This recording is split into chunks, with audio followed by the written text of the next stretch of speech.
Hello, Clarice. Hello, indeed. Wait, what Clarice? Did I change my name? Is that on my name tag? No, that's a reference to Silence. Ah, cool stuff. I'm too dumb to know that. That's right. I I'm didn't a go to killer. college. I'm a cool cat. So basically, this episode we have a lot of things to talk about, from famous writers passing away to your favorite heroes are dirtbags. So we're speaking out. Yay! So, Yay, it's good. It's so gonna be one of those episodes, you guys. yeah, we're gonna be political. Seriously, you know what it is about. But yeah, so I guess we should start off with the bad news. The, it's hard for me to There's say, so but much bad news. so much It's bad all news. bad news.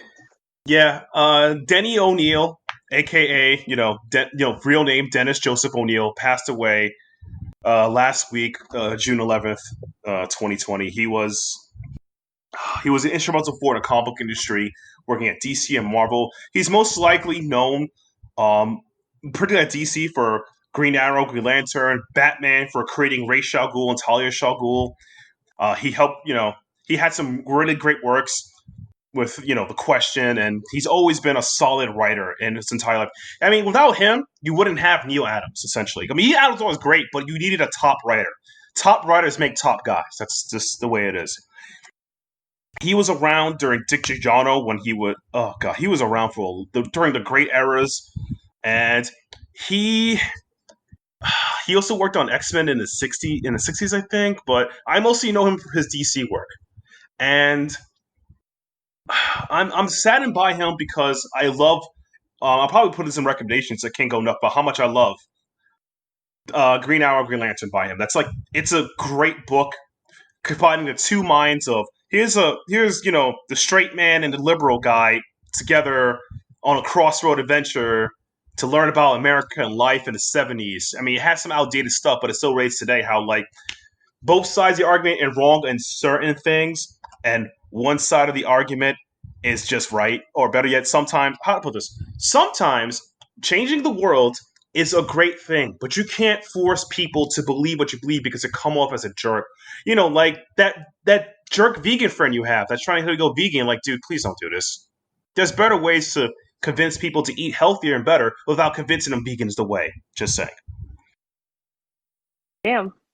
No, I'm just saying. I have too many jerk vegan friends who are like that. I can't stand them. It's like, oh man, you're just being political, dude. You're just a jerk. You're not like whatever. Shots fired, sir. Shots fired. Anyway, yeah, and he was always inspirational. He's done some Daredevil in the '80s, and it hurts me to see him pass because he's always, like I said, he's a solid, celebrated writer. He has a lot of notable works, from his Daredevil to Green Lantern, Green Arrow, The Question, his Batman run, as I mentioned earlier. And it's just sad to see such a talented man pass away. So my heart goes out to the O'Neil family and, to Neil Adams, his partner for all these years. So, you're a great guy, and your works will live on forever. All right. Now it's time for Sara to deliver the sadness.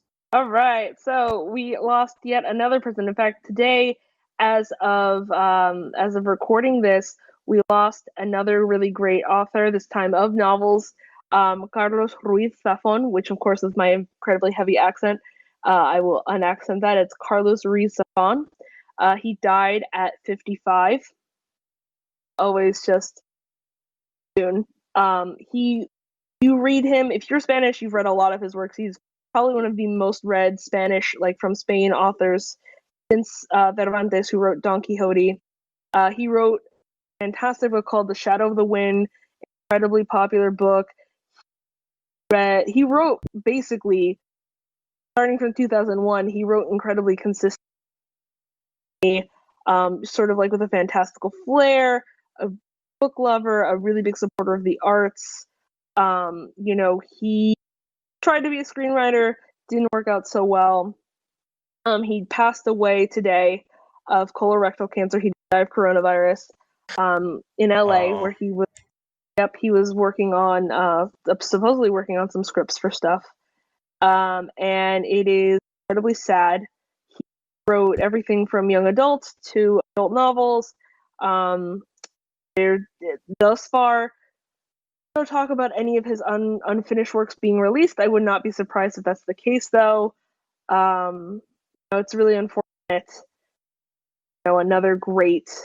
It's like the time like of all the great people dying. Like 2020 is just taken all the good people and Cool. And as saying, it's like 2020 is such a dumpster fire year. I think it started to be crap since we had the market crash in America, in the U.S. market since February. So we had like 4 months of straight garbage. Yeah, honestly, my metaphor is like the years previous. Sure, those were dumpster fires, but this is like a dumpster fire of medical waste on the Titanic. Yeah. Like it just keeps getting worse. Basically, oh man. And speaking of more dumpster fires, we found out that J.K. Rowling has added herself out to be a TERF. Now, Okay, well. So, oh, slightly misleading because she has been outing herself for years now. It's the first time she's ever like written 5,000 words about it. I want to say the best part about this is that you're right for years because people have saying about her that she, and by TERF we mean, I don't know how to say it properly, Sara, but my definition is a woman who's against trans women. That's how I define it as. Yes. Is that so if you that is mostly correct. That's like 95% correct. So TERF, if you don't know what TERF stands for, is a trans exclusionary radical feminist base. It's feminists who do not want to include trans women or that matter in the feminist movement because they don't think that trans women are women and they think that trans men are sort of like gender traitors. Weird, but okay. And basically advocate their big advocating points are you cannot erase the fact that biological sex is real, which no one who trans is doing. And two, that trans people are not actually trans, they just are cross-dressers who get their kicks from being called women but could never be women. And it's like a whole thing. And J.K. Rowling has very much in on this boat where she will like tweets from her other TERFs, or even like, and by the way, just like there are self-hating people, there are also TERFs who are trans. Like, doesn't make any fucking sense, but hey okay, man? do what you want.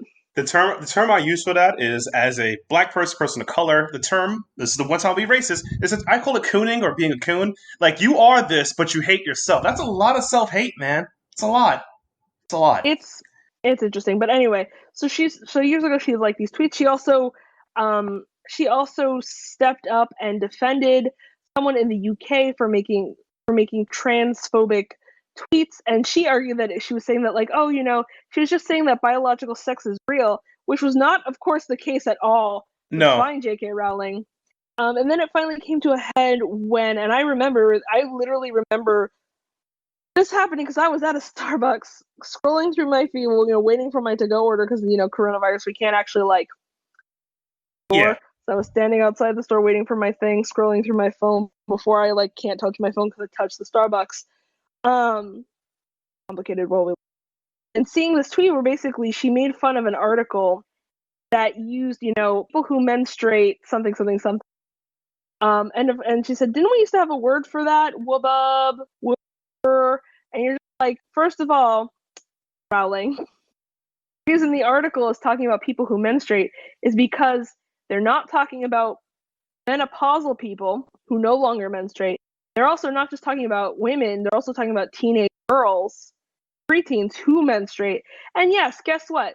Sometimes trans men also menstruate. Like, calm the fuck down. But it wasn't just like, it was not like a thing to be like exclusionary of women. It was just trying to be more accurate. But whatever. Besides the point, everyone jumped on her ass and was like, what the fuck is wrong with you? And then she came out with even more tweets basically saying that, like, everyone's bullying me. I've done my research. I don't know, like, I'm just, I've done my research and the conclusion I've come to, so stop telling me that I'm wrong. Yeah. Please, no So bully. I'm no race. Like, lady, you have pretty bad beliefs. Pretty bad. yeah, and just in general, like J.K. Rowling, I have a lot of problems with J.K. Rowling. I mean, she has 3 Asian characters in her whole book series, and one of them is an character with 2 last names for a name. Cho Chang. Cho is not a name. Mm. Fucking not. You could have named her fucking anything. Fine. And of course, we don't really have much from the other two, who are the Patel twins. But fine. Whatever. And then she's like, it's very interesting that she very much acts like her sort of belief is that like trans people and allowing trans people in movies takes away from women and the rest of the LGBT community. Like it somehow like makes their struggles less, which is hilarious coming from a woman who wanted the brownie points for saying that Dumbledore was gay, but abjectly refused to write him as such. Yes, it's like Anything? the best part about it to me is like when she started doing things like that. Like I planned, was it Hermione? Hermione's intention meant to be black. Then why didn't you do it? Yeah. This is my personal thing about it, and this is not to insult young people, but or whatever. She's pandering to gain more likes for her next project, which bombed, by the way. Heads up on that one. So it's like she was pandering so hard that she was never going to do it. People just like flocking to her, like she's like the next like Cleopatra, but then she's a scumbag. Yep.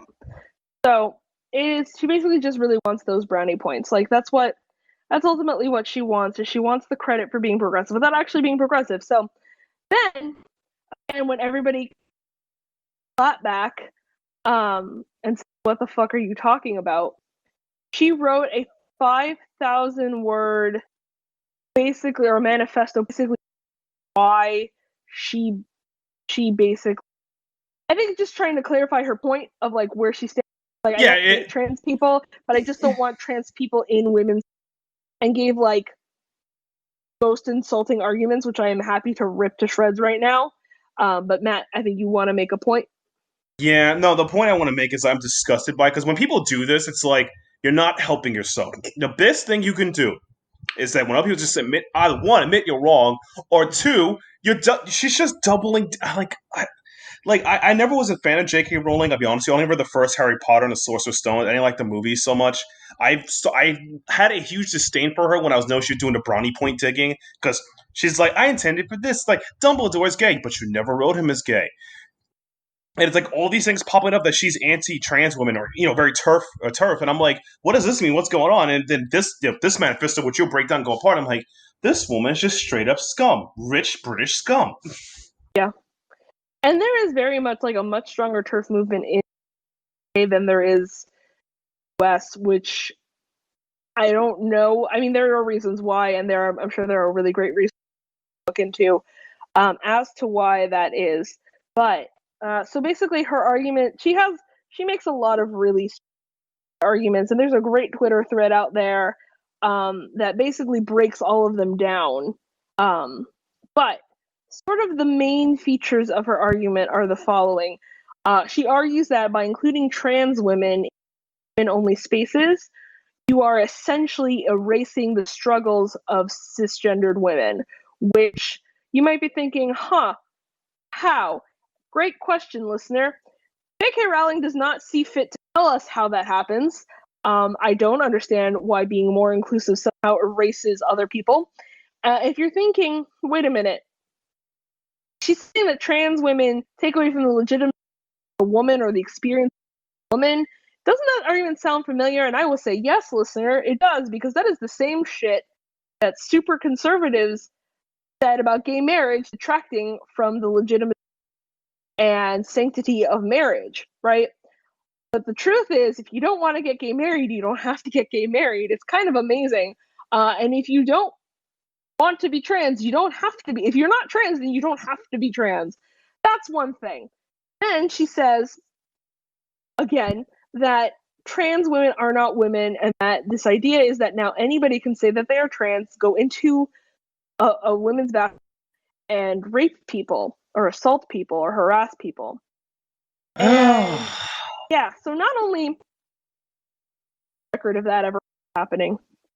I would just like to remind, I live in a world where you didn't have to know this, that you live in a very lovely world, and I would like to join you. But men do not need an excuse to go into women's bathrooms.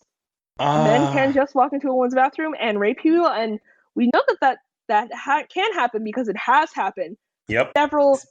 Several hundreds of women around the world. I don't know if I could say thousands, but it's happened to plenty of women where men, looking like men, acting like men, going into the bathroom and raping women. True. I mean, I can tell you a recent story about this, not to cut you off. In the wrestling industry, right now, which I'll probably be talking about on the 450 Splash podcast with Todd and Josh, there's a wrestler known as Gentleman Jack, a.k.a. Jack Gallagher, and whatever's his name, Jack whatever. So he assaulted a woman at a party, got her drunk, got her tipsy, busted in her when she was in the bathroom, tried to put her hand down her skirt while sitting on top of her. So she assaulted and raped her at a party. So, yeah, it doesn't give, like Sara said, yeah, it's gonna, if a rapist is going to rape, what do you think is going to happen? It doesn't matter. It's disgusting, but yeah, so don't give me that crap. Oh. Exactly, and honestly, trans people, and of course, never imagines it from the opposite end of the spectrum, in which a trans woman forced to enter a men's bathroom, and whether her safety question at that point, that question never comes up. Also, never thinks about trans men having then to use bathrooms looking like men, which is uncomfortable also again for everyone. So basically J.K. Rowling is using a proven fallacy. So there's that. Then, the insulting point of all is that she says that as a domestic, she sympathizes that trans people, especially trans women, are much, much more likely to be raped, killed, gendered women, and it happens at an incredibly high rate. She says that she feels sympathy for them and solidarity for them. The problem is, as I'm sure some are putting the dots together, you cannot say that you feel solidarity for a group of people and then go around denying them accessibility to spaces where they could be safe and could grow and form community, because that's not solidarity. I don't know what the fuck it is. It's one out of the it's crap. And the part that makes you upset is like, and guys may have noticed with these, I am black, but I'm also raised Caribbean black. All the American blacks, stuff like Martin Luther King, all the changes they did actually helped my people too. So to me not be part of black experiences, I'm still black. It's kind of, that argument is insulting to me. It's like, no, I'm still black. They're still black too. Trans women are women. They're part of the feminist movement. Yes, they have a different experience, like my people and American blacks, but it's still part of the same thing. Like, what, can't you get that? It's common sense. Yep. And then ends, and then, I mean, and she just goes on and on, and you know, she does a lot of really problematic things. Her argument, like for example, she will give sources for her TERF feelings. But when she says, well, when I've read this thing about trans people and that thing about trans people, she won't mention anything specifically, which typically when I was teaching public speaking points to the fact that you didn't actually read anybody, or if you did, it was a very shallow reading that you did at heart, because if you could name drop, you would not name dropping, so that's a problem. And then she says, and then it just gets like progressively worse. Then she says, well, you know, when I was a teenager, I think we all felt very sexless, but I felt very sexless, which, to clarify, sexless, being asexual or feeling non-particularly gender conforming, is not the same as being transgendered. But fine, Joanne. And she said, but you know, like, I read books and then I got better. And I'm like, oh, is that really to gender dysphoria? Is just being sad and moody and, well, Jesus, who hasn't tried that yet? You know, like, there's the cure, everybody. Joanne's letting us know. Again, sort of diminishing trans is a thing, that trans is a real thing, body dysmorphia is a real thing, it's a real issue and challenge and disease, however you condition that you tackle, just something that you get over with age. And of course she cites these statistics about people who've transitioned and regret it, and saying that it's far too easy to transition. Again, if anybody has ever looked into the process of transitioning, it takes several months, several surgeries. You go through doctors and psych evaluations. Like, it is not easy to transition physically. And then finally, the shit cherry on the garbage sundae that is that ultimately she says that trans people and trans activists, trans allies are misogynistic. They're perpetuating a culture of misogyny. Now, and basically by existing, they take away from female experiences. Again, how does this work?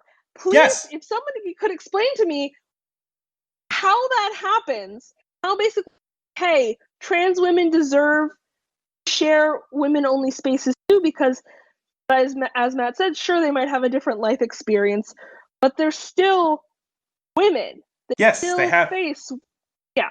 With the same sexism, or even worse, or better, the same. Like, for example, paying too much. Like, to me, one of the biggest problems I feel for women in general, as an accountant, is like watching how much tax they pay for products they need to stay alive is crazy. I don't pay nothing for freaking some hair gel and some shaving, but women pay like out the wazoo for that crap. That's crazy. Things like that, like freaking, feminine hygiene products versus male hygiene products. Like, what is that? It's a scam. That's the whole thing. It's like they still have that experience. That's valid. It's absolutely true. And again, making your space more inclusive, not like there's like inclusivity is not a limited resource. You can make something more inclusive without detracting from things available to different parts of the same group. Again, she never explains it. All she says is basically that, like, this is misogyny and it's a misogynistic time for women and everybody's hating on what it means to be. And, sort of sitting back, you think like, this woman wrote a story about it, and for the 90s and early 2000s, very inclusive story in which love and friendship and acceptance and community ultimately destroys conformity and prejudice, and essentially lots of allegories for racism. Yeah. It really is mostly racism, and so a lot of readers rightfully feel like it's like, it's no longer, it's like, this is not the Harry Potter that they want. Exactly. So that became a problem.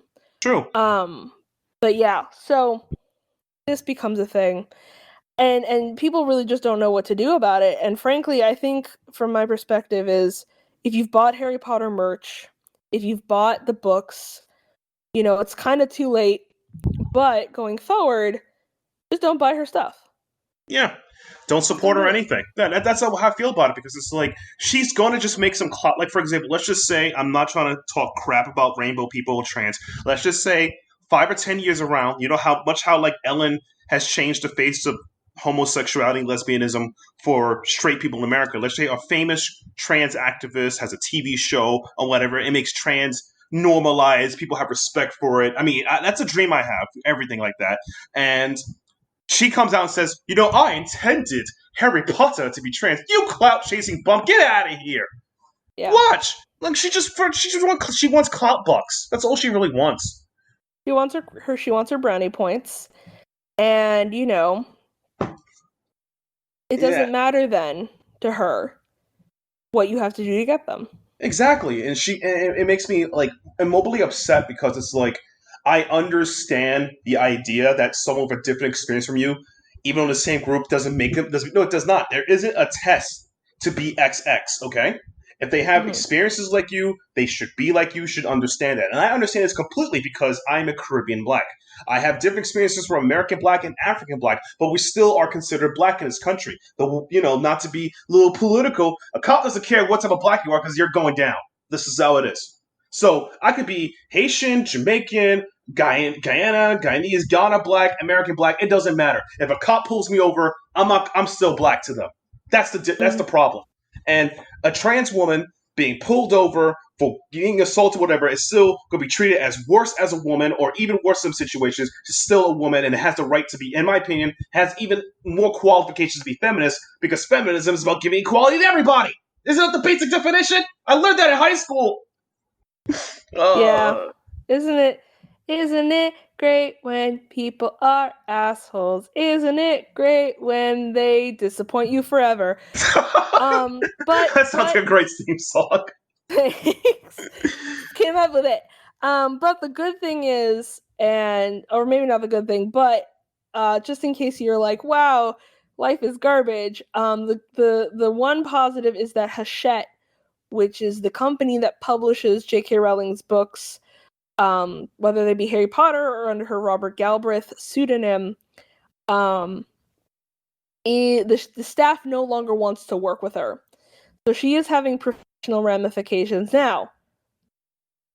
She could always leave Hachette and go work with someone else, but at this point it doesn't seem likely, but there are sort of professional ramifications. And it actually kind of does suck because I really like her Robert Galbraith series. It's a mystery series.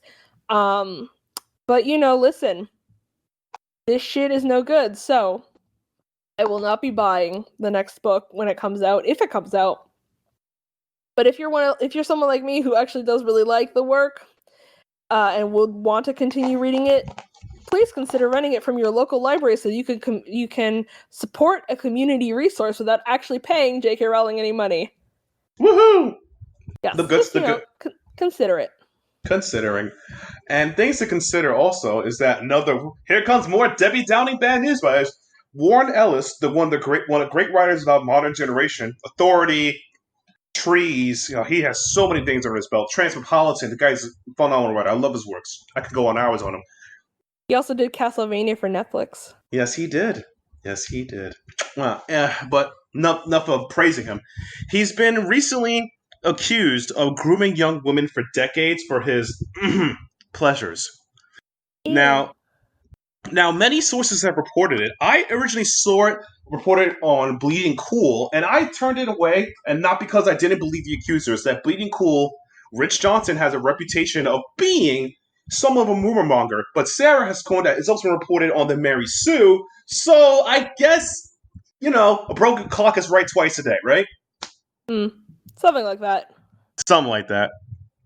So, it goes to show that so far, 3 women victims spoke out about it, and how it's a very weird situation because he knew these women for like maybe a decade plus. One woman named Jane Holmes spoke about it, and it's very. Oh man, it's a way. I'm gonna just quote what she said. We're not talking a small handful, but consistent multi-decade predator. When it was like 4, 5 girls at once. I mean, right now, it's obvious in retrospect that he found me in part in looking more Vancouver-based girls, Canada, by the way. The global frequency was, it is a very weird situation. He would use his, like, oh, hey, you want some help as a writer? You want me to give you a Warren Ellis? I'm a great guy. I love Warren Ellis. He's great. It was him recruiting you to be in his underage harem. Gross. And again, these are accusations. Right now, we don't know if there's any huge big boy proof behind it because he recently released a statement, and his statement does read, it's hard to, God, I'm going to read a statement. All right. You can do it. Yesterday, I posted about men abusing. I deleted that. Yesterday, I posted about men abusing their power. Comics industry to groom, emotionally manipulate, sex with, or seriously blue beard young women. My intention was to protect you from being harmed by these type of men in the future. Brian Wood has reached out to me to apologize, acknowledge for his past behavior. He's proven growth and reconciliation are possible. Brian Wood was also a sexual predator. That's one of the reasons why he was never hired by the big two Marvel DC, even though he's done some works. We have really good conversation. I believe Brian's listening. We're learning to take responsibility for his actions in the past. I'm currently listening to 35 plus women tell me their experience with Warren Ellis. And that number keeps growing. If you have something to talk about, reach out to Jane Fox too. That's the woman who said it. But yeah, this is pretty much his statement on it, describing his behavior and everything. I don't know how to say about it because this is me not trying to defend the guy. In a legal sense, this is hearsay. But I've always hate that as a freaking end-tool argument. He said, she said. But are we going to count how many people said it? Like, isn't it odd that we have like 5, 10 plus women saying this guy, may have done this? We should have some alarms ringing in all people's heads right now. Yeah. It is interesting that in his statement, he says that he never, like, consciously manipulated or abused anybody, and that he's never assaulted anyone, as though, like, that's the end-all be-all. He's like, I never raped them. They gave consent. Like, huh. Why do you bring this up now? Yeah, like, further down his thing is that he said this. I'm going to read this. I'm going to read these 2 paragraphs. Like, makes me scream, what? I have never considered myself famous or powerful to the point where I made a lot of bad jokes for 20-odd years. It's never been really occurred to me that other people can see it the same way, that I was not engaging or as equally gifted with attention by acting from a position of power and privilege. I did not take that into account the number of my personal interactions, and this was a mistake I own to it.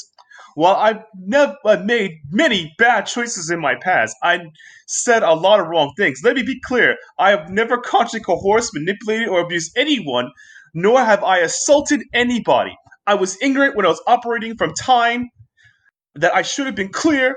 From that, I accept 100% responsibility. So, did you admit you did it, or you're an asshole? Am I lost here? Sarah, translate? I feel like what he's saying, so let me translate you in bad PREs. Basically what he's saying is that I hurt some people's feelings, I guess, and I guess I have to be sorry for that or something. It's not like I'm really that famous, but alright, I guess, like, if you want to think that I'm that famous, that I could do that for you, like, alright, I don't know, but I don't know. Yeah, I guess I hurt some people's feelings, and maybe they feel like they were manipulated, but I certainly never meant to do it, but, like, whatever, I accept the responsibility for it. Wait, is he blaming us for thinking he's important because he may have did the thing, but he knows he did it? Oh god. See, this is too meta. This is too meta for me. I'm just used to people just lying. This sounds like you're working hard at this. But honestly, on a very serious note, these are serious allegations, and I hope the women that are accusing him go forward, if they can go forward with it, to present a case, and maybe he gets punished or tried for it, because these are very serious things. I mean, it's disgusting that, like, I feel for women from any fields of nerddom or whatever. Like, it's not like one of them can come out, file a report, and the guy gets punished. You need like a whole wave of them to just to get noticed because something bad happened. Like that guy, was it Brett Kavanaugh, who became Supreme Court justice, and he has like multiple cases of being a straight up a sexual assaulter. So it's like attempted sexual assault and a sexual harassment. Yeah. So it's like, I can't believe that it takes like 40 plus women for people to realize, like, to just to put the idea he may have did it or did it. So I don't know. I'm always upset by this because it's like, as a person of color, I feel like I don't want to recall my history. It's about my history of all the bad things you did, so I can remind you that you have done bad things. You should just know that if a woman has came out and said, the XX person has sexually and physically abused me, please take this with seriousness and put it in a court of law and investigate it. That's all I'm asking. Yep. I mean, ultimately, I think people... it's so complicated, this issue, because honestly, people will say, well, why should you believe women just because they're women? And to that I respond, of course, if any men came forward as sexual assault survivors, you should also believe them. In fact, maybe even more so, because while it is incredibly detrimental for a woman to come forward and admit that she was sexually assaulted, detrimental to her family life, her safety, her career, in many cases, it's even harder for men to come forward. So, in fact, generally speaking, when we say believe women, what we really should be saying is believe sexual assault survivors. Yes. believe people when they say that they were assaulted. And yes, I'm sure there are some people that have come out, and it has happened, where they say they were assaulted and it turns out they were lying, or they were doing it for, monetary reasons, or because they'd gotten caught having sex. There are those cases, of course, but understand that they are the overwhelming minority of cases, and in fact many cases of the sexual assault never come to light because, again, the shame and the stigma around it, and also it's a traumatic event that Yeah. often happens when you're alone with Yeah. this other person, and processing that, especially when we talk about younger victims in their teens, unfortunately victims who are children in their Yeah. teens or even their early 20s, who do not know how to process this kind of trauma. For them, it's even harder. So when, these women are coming out, the other thing that I'm sure I said on Twitter is, well, why are you coming out now? Yeah. Again, yeah, go ahead. It's a traumatic experience. And thing is, like, and you did remind me of men being sexually assaulted. Remember the case? I know it's a little topic. It's TV. Remember Kevin Spacey situation? He Mm-hmm. did, like, you know how he defended himself? Oh, I'm bi, so it's all cool. No, it's not cool. You molested boys. And you're like, God damn, man. Yeah. So yes, we No, should. Yeah. yeah, believe sexual assault victims. They come forward, like, for a lot of them it's incredibly detrimental, but at the end of the day, again, these are people coming out now when they feel like they can. It's a different political climate oftentimes. Um, you know, Yeah. it And ultimately comes down to, at this point, I don't know what statute of limitations is considering for these women so far that have come out. It's probably past. Rape and sexual assault and sexual harassment have very low statutes of limitation. yeah. So, will we ever get this taken to court? No. There are a couple of screenshots of emails that Ellis sent to people that are being shared. There's apparently a private Facebook group for victims that is being created so that they have a space to discuss. So ultimately, we don't know all the facts right now, and likely never will, because that's just sort of the nature of the game, or the nature of reality, really, is that we will never have likely objective proof unless somebody took a video of some kind. Right. But at the end of the day, it's incredibly disheartening to see this person basically also pull the Louis C.K. move of saying, well, I'm not that famous, but I guess if you felt like I was famous enough to influence your career, then I'm sorry that I made you Right. feel trapped. But my dude, Dude, you you, had the power in that situation. It's yeah. and If you are literally offering to help with their career, as several of them have stated, you were then famous enough. It's face like a professor isn't famous in the same sense, but if he tries to have sex with a student, that's still power coercion. exactly. And the thing too, I feel about this is like, and you mentioned earlier, like, oh, there are some cases where people say, oh, this person did it because it's spiteful, or in the case of, oh, they were lying. I hate when that happens as a case. They use it as a normative saying, say, all liars. No! That's not how this works. There's always going to be a probability. Like, if Yeah. there's 100 people, 10 of them could be lying. But the other 90, you should, like I said, investigate it. That's the way I look at it. Yeah. Like, everything in my life I've learned, especially when Sara says cool stuff, I research it. I'm not denying it. I'll look it up and I learn. Because what's the worst that can happen? Someone's wrong. That's the Yeah. worst that can happen. And I Yeah. wish people had that more attitude about things. There's nothing wrong. Like, to me, if people, like I said, if people researched into, you know, J.K. Rowling more, and I really, I'm not. Again, I really don't want her in my literary world anymore. I'm done with her. Just go. And Yeah. Warren Ellis, if these accusations are true and they come back again another 5, 3, 4, 5 years from now, I'm not buying your works anymore. I'm on the fence with you, but I wouldn't buy your works because this happened before. So come on, Yeah. man. I think ultimately we don't look at people whose house burned down and say, well, are you sure it wasn't for the insurance? That's true. That's not a thing we do, even though it does happen and happens way more frequently than people lying about sexual assault. Um, but we don't make that, or it's like well, somebody stole the thing. Well, are you sure you didn't just lose it? Like, we're pretty sure you probably just put it down some audit. Like, no one stole from you. So that's something to keep in mind. We'll have to see how this develops. We'll have to see if there's any blowback. If anything, right now it doesn't appear to be any response from DC or from Netflix. Yeah, and specifically Netflix. Is I don't think he's currently working at the big two. He's been independent for a while now. His last independent book, his last big two book he done was Karnak by Marvel. I could be wrong on that, but that's the last one I'm aware he did.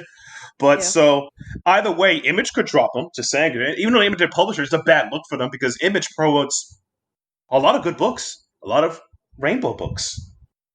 Yep. So I mean, we'll have to see. Again, this also came out as of today on June 19th. He made his statement yesterday. In fact, actually, Hollywood Reporter, who reached out to DC actually declined to comment. So that's interessante. Yeah. So, we'll just have to see. At the end of the day, we can only speculate. We can only speculate what's going to happen. But it's tragic to sort of see these things happen in an industry that's already somewhat difficult for women to broach into. Not impossible. It's gotten much better. Oh yes, I definitely agree. I've also had this feeling that also too, there's been tons of resistance towards like different ideas. Like at the modern age of comics now, we have books about written by people of color. We have books about LGBT. We have printing presses designed to help these people. So, I think it's gotten much more expansive in the arts, but it's still people resisting it, saying, "Oh, this shouldn't be in comics, blah blah blah." Then this is my opinion. If you don't like it, don't read it. That's just it. Mm-hmm. It's not for you, and that's okay. Okay, are we done? Are we done soapboxing this episode? We spoke out. We did lots of speaking. I will say that much. Yeah, sorry guys, but this is very important to us, and I hope you guys tread carefully in this and don't support J.K. Rowling. That's 100% for sure. But one thing, yeah, definitely 100%. She doesn't need more money anyway. She's fine. Yeah, those 5 movies. I don't get it. Anyway, things you should support is if you want to help the Denny O'Neil family. He does still receive royalty checks from DC and Marvel, but I will recommend a book I mentioned way early in the podcast. His Green Lantern, Green Arrow by DC with art by Neil Adams. It is a great comic book. It definitely fits the climate of today, though I feel like it is still a bit hokey in his 70s politics and 70s and 80s type politics, but you can understand the not centrist idea, but the idea of the argument of what we become and how the similarity we saw today. There's still people arguing. By the way, in the beginning, the first 2 issues, there's legitimately a black guy arguing with Green Lantern or Green Arrow about how hard it is to be black and how things have changed. And me reading that today, looking at this like, wow, this was 50 years ago, and it's still the same. Fight the power. But still, it's a very interesting book. I recommend it. Black Canary pops up in there, so if you're a Black Canary fan, she's in there too. But it's a really, really good conundrum series, and it's just like I said, it fits the topic of America right now on a little bit of both sides. And I'm not trying to make people centrist look into it, but it helps you understand that both of these arguments are still relevant today for the good and wrong reasons. So check it out, and you'll also be helping out the Denny O'Neil family get more. I mean, I'm not saying he probably needs it. His family's been set, but it's always good to help, at least appreciate a man who's given his life to comics. Yes, absolutely. I am going to recommend a series actually that I recommended before, but it actually just ended a little while ago, back in October of 2019. And I think as a series that is incredibly diverse in its cast, not just in terms of race and gender, but also sexuality, I'm going to recommend the final volume to you guys. It's The Wicked and Divine, Volume 9, called OK, by Kieran Gillen and Jamie McKelvey. I feel so bad that I feel like I'm always saying these names wrong. Let me try to see his name, how you pronounce it. Help me out here, let Google. The Googs. Kieran Gillen, Jamie McKelvey. Awesome human being. Yeah, Jamie McKelvey. That's how Google says to pronounce it. Okay. Either way, talented human beings made this comic. If you haven't heard about it, it basically follows this sort of universe in which a pantheon of gods are reborn every, I believe, 20 or so years, like once in a generation, or once in every couple of generations. Trying to remember, but basically they're reincarnated and they're basically musical stars. And the series follows the latest iteration of that pantheon. And there's a sinister plot, and it definitely got kind of confusing towards the middle. If anybody ever read like XX Holic or Subasa Chronicles, that the Clamp series, where it was just like eventually at one point it got so off the rails that like nobody understood what was happening. It was just You mean, very pretty to look at. by the way, There's that's a little class. bit in that That that's classic Clamp verse. I'm sorry. I'm not to come on Clamp. I know exactly what you're talking about. Don't be mean to Clamp. For the most part, they're fine. It was just those two that was just like, what are you doing? Real confusing. Doesn't matter. It was cool anyway. I still love Clamp. It's fine. Don't be mean to them. They have to put out more Cardcaptor Sakura, and if you're mean to them and they stop, I'm gonna kill you. Hey, it's a children's card game. I will let that aside. But no, I don't think it's Clamp. It's just I'm very aware because I used to read X-Holic when I was a teenager, and I tried to read Tsubasa as currently in my 20s, and I was like, this is hard. Very hard. You need like a map. It's very confusing. But anyway, returning to the point. The ending is very divisive. As far as I can tell, I think most people liked it, but some people were kind of let down by it. But whatever, I thought it was good. I'm not going to spoil it. It does come to a conclusion. Whether you find it satisfying or not, that is up to you, dear reader. But I definitely think if you want to check it out, it's a great series. Again, super diverse, thoughtful, romantic, kind of creepy, and it's a little bit confusing, but sort of worth it for the payoff in the end. Go check it out. That is good to hear, and as long as you agree that Persephone is the best girl, we're all cool with that, right? Persephone is the best girl. Yeah, all right, cool. We in there. Whoop, whoop. No, honestly, real talk. If anything, if you guys read the book, you'll love her design. It is just good. Like I love her design. All her design. Hair. Oh God, me unhaireth. But anyway, thank you guys for checking out our podcast. Be sure to follow us on all social medias. We'll be back again with another episode. Hopefully, the comic industry learn not to stop doing bad stuff. And yes, in general. And maybe we'll have some more TV news and talk about stuff. Someone will eventually finish watching The Magical Cat Girl. You mean She-Ra? Yes. That's what I'm calling the series now. Yes. It's Magical Cat Girl. Yeah. I mean, all seriousness, this is not a spoiler. Catmore goes through it, like, this last season goes through an amazing character change. It's like, wow, she's magical now. Oh boy. That's going to be fun for me. I will say, also, hopefully when we come back, I will have watched Umbrella Academy, and so will someone else on this podcast. Oh boy, time to bum rush it after I finish watching that other animated show with my girlfriend. Glitch Text, because it looks cool. Video games and cartoons are a good combination. Yeah, but that's not what we're talking about on this podcast. Anyway. Right, I gotta watch Umbrella Academy. But seriously, guys, thank you for listening to us ramble and talk about these things. Please support people who have been mistreated in any manner whatsoever, speaking out. Because if you don't speak out and if it happens to you, who's going to speak up for you? Again, please follow us on social media and share this podcast with your friends and family. And we'll be back next month. See you guys. Later, Gators.